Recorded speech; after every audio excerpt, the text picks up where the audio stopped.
Now, ano kumusta ka na sa niya? I'm good. I feel great. Siyempre, kakatapos lang ng mga projects natin. Yung Pulang Araw nga, di ba po, medyo kakatapos lang din. Very intense kasi talaga, pinanood ko yun eh.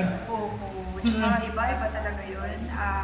Ano pa ba? Now, busy po tayo sa shooting. Anong sinushoot mong pelikula? Now, yung Samahan ng Mga Makasalanan. Okay.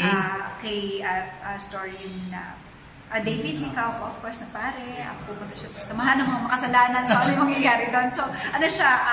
Comedy. Oh, comedy. Comedy siya. Kalain niyo yun? Oo, di ba? Kayo magka-partner din? Malalaman natin.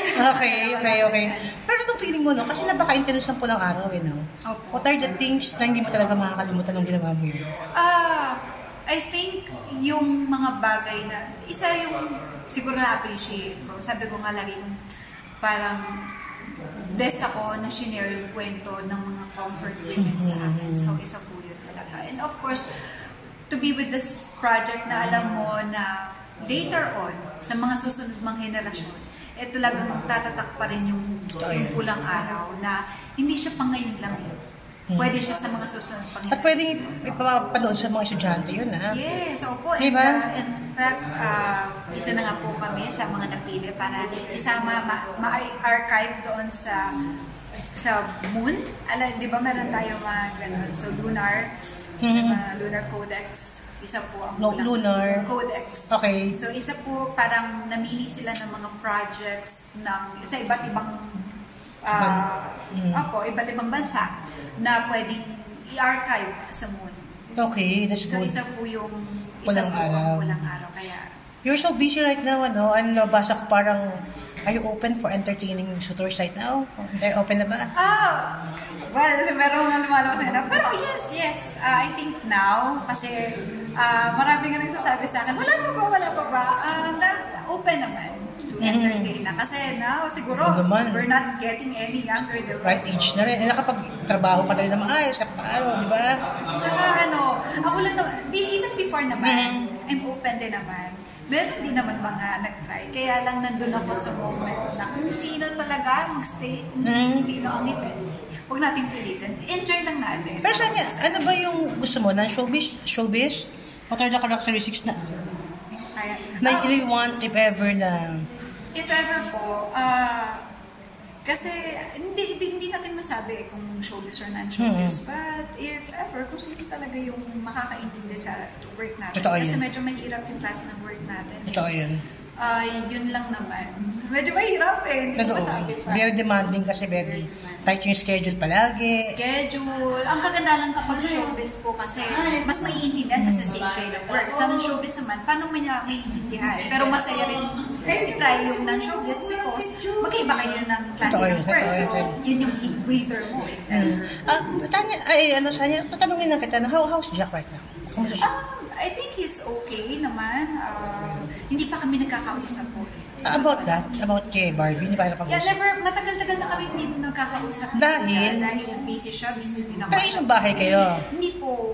Magkahiwalay. So nagkakataon, lagi ako lock-in, lagi ako may kahit text, man lang nung nag-break. Kinamusta mo ba siya or whatever? Hindi ako namusta kasi sa totoo lang, ayokong pumasok doon sa sitwasyon. Kasi parang naniniwala ko na kapag willing na mag-open yung isang tao. So I let him na siya yung mag-message in case na ready na siya. So hindi ako nakikialam talaga. Pero wala ka namang sama na love kay Barbie?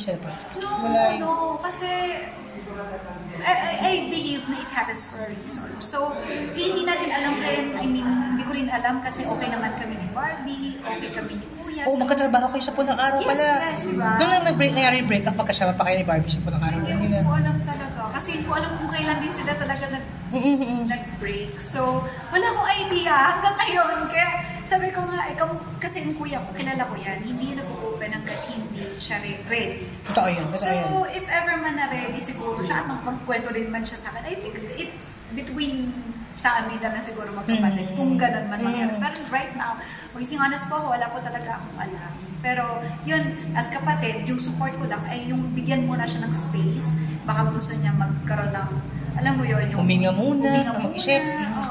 Maisip niya yung mga bagay na kung ano yung mga dapat niyang isip. Pero nakarating sa'yo may cryptic post ka na. Oo, Yeah. can you clarify that?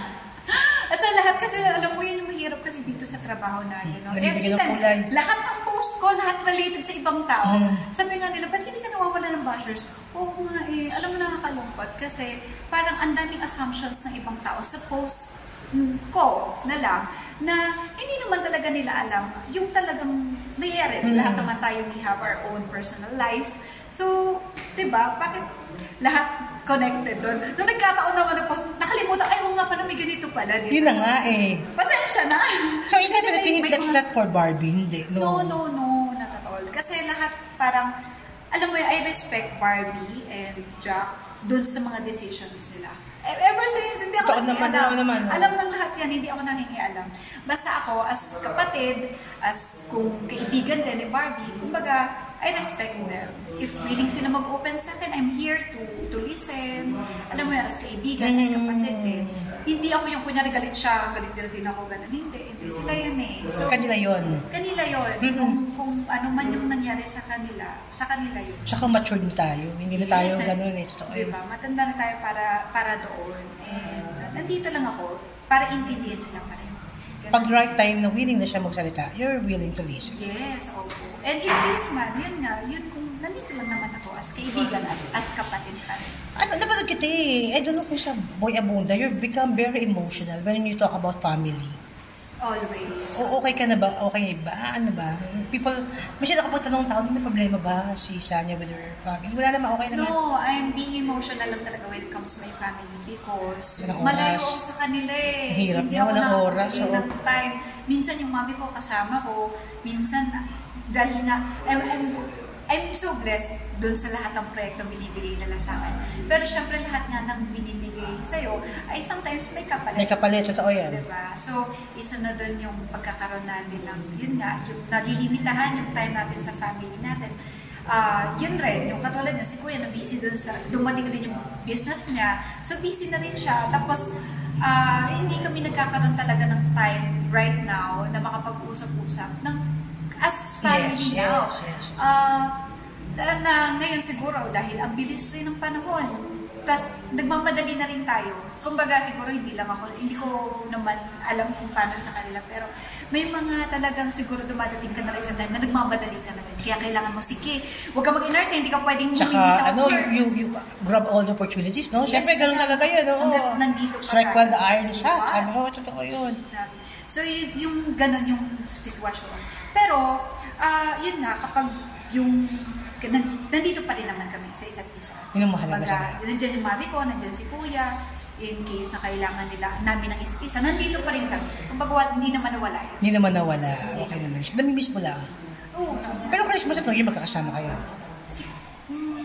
Nung Christmas, si mami and New Year. Si kuya kasi, umuwi siya ng Bulacan. So, Yeah, mo na mo. siya yung first time ko nakita siya kasama naman ni na Lola doon sa Bulacan. Hindi kami sabay, pero at least nandun siya. Ganun. Iyaan mo na lang muna. Kailangan yung pag-isa. Maraming salamat sa picture lang.